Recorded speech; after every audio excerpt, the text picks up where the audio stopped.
için. Çiftçiler olsa fark etmez ki. Bu yan cam var ya.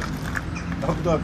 Biz sabah geldiğimizde şurada duruyorduk. Bir yaşlı bir bayan vardı. Geldi türbeye okumaya geldiği sırada bir şaşırttı şöyle. Biz de dedik ne oldu teyze? Dedi ki böyle böyle burayı açmışlar. Bir bakın baktık ki açmışlar burayı. Yani geldik taşları kaldırmışlar. Şurada 2 tane bir büyük bir küçük mezar vardı zaten. Eşmişler burayı. Gece 12.30 civarlarında galiba eşmişler. Şu burada bir komşu var. Şu binalardan gören bir komşu dedi ki gece 12.30'tu. Bizi sezildiğini fark edince kaçmışlar 5-6 kişi. Vallahi burada artık ne aramışlar bilmiyorum yani ne aramış olabilirler? Define mi aramışlar yoksa ne aramışlar burada yani ne için olabilir biz de bilmiyoruz yani burası türbe. Biz burada çocukluğumuz geçti. Burası yani dini değerlerimizin yeri. Yani buna biraz sahip çıkılması lazım. Buralara önem verilmesi lazım. Böyle olmaz. Şimdi de yani türbelerimizi bizim Erzurum türbelerinin olduğu bir yer.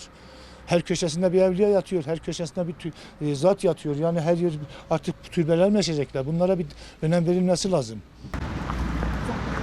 Bu şeyi de yapmış.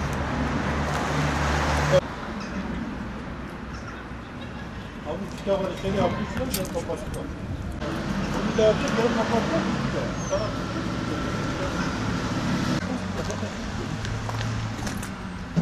Ya büyük ihtimal öyle kazı yapmışlar. Ama aşağı doğru gitsen MGS'nin kamerasını var. Neden yapmış aşağı durdular?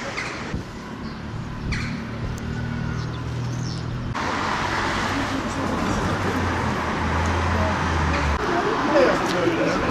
Ben yapsam kızım da çok.